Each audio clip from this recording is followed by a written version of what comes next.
Parfois nous nous réveillons le cœur lourd, incertain de ce que la journée nous réserve. Mais la prière nous rappelle que peu importe l'incertitude de la vie, la présence de Dieu est inébranlable. Aujourd'hui, commençons avec gratitude, confiance et abandon. Cher Père Céleste, je me présente devant toi avec un cœur rempli de gratitude pour le cadeau qu'est ce jour. Ton amour et ta miséricorde sont infinis et je suis émerveillé par ta fidélité. Chaque nouveau jour n'est pas une certitude, c'est un cadeau.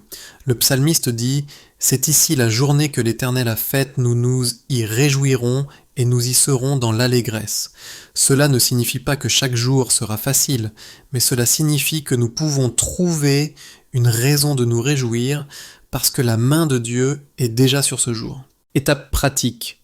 Au lieu de commencer la journée avec du stress, commencez-la avec des remerciements.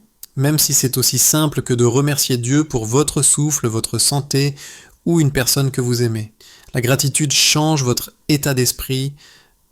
Père, j'embrasse cette vérité quoi qu'il arrive. Je choisis de me réjouir en toi, car ta main est sur moi.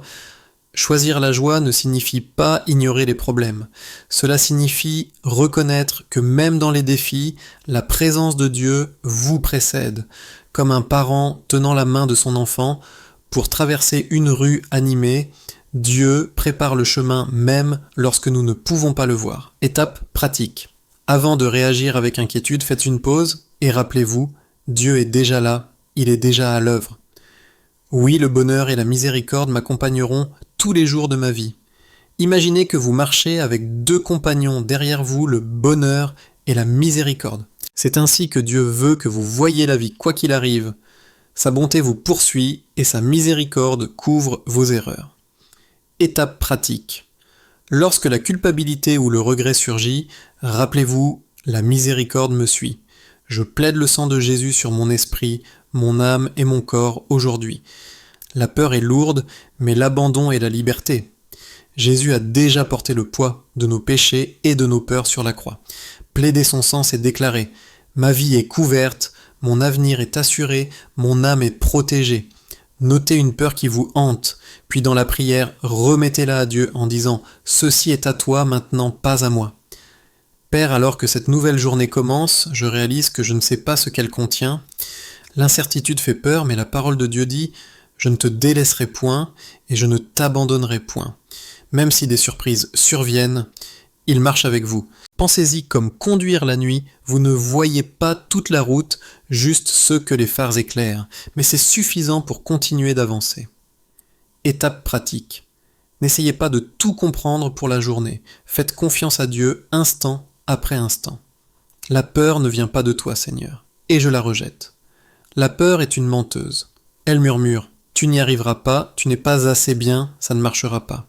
Mais les Écritures disent « Dieu ne nous a pas donné un esprit de timidité, mais de force d'amour et de bon sens. » Lorsque la peur surgit, vous avez l'autorité de la faire taire. Remplacez les pensées de peur par les Écritures. Lorsque la peur dit « Tu vas échouer », répondez « Non, la parole de Dieu dit que je peux tout en Christ. » Seigneur, aide-moi à relâcher les fardeaux d'hier. Les erreurs d'hier sont comme des bagages lourds. Si vous les transportez dans la journée d'aujourd'hui, vous ne pouvez pas marcher librement. Mais Dieu dit que ses miséricordes se renouvellent chaque matin. Cela signifie que aujourd'hui est un bouton de réinitialisation. Étape pratique. Pardonnez-vous. Pardonnez aux autres. Ne laissez pas l'amertume d'hier empoisonner la joie d'aujourd'hui.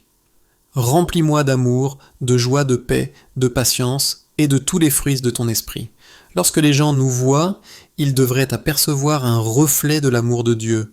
Cela ne signifie pas être parfait, mais être patient lorsque d'autres s'énervent, être plein d'espoir lorsque d'autres se plaignent et être bon lorsqu'il est plus facile de se taire. Avant de quitter votre maison, priez « Seigneur, permets-moi d'être un reflet de ton amour aujourd'hui. » Merci Père d'avoir écouté ma prière et d'y avoir répondu. Je déclare que j'ai la victoire aujourd'hui, au nom puissant de Jésus-Christ, Amen. La victoire ne ressemble pas toujours à un problème qui disparaît. Parfois la victoire est simplement d'avoir la paix au milieu de la tempête. La victoire, c'est de savoir que vous ne vous battez pas seul. Déclarez-le à voix haute, j'ai la victoire en Jésus aujourd'hui. Si cette prière a touché votre cœur, accrochez-vous à elle aujourd'hui. Laissez les promesses de Dieu guider vos pensées, vos paroles et vos pas. Rappelez-vous, vous ne marchez pas seul.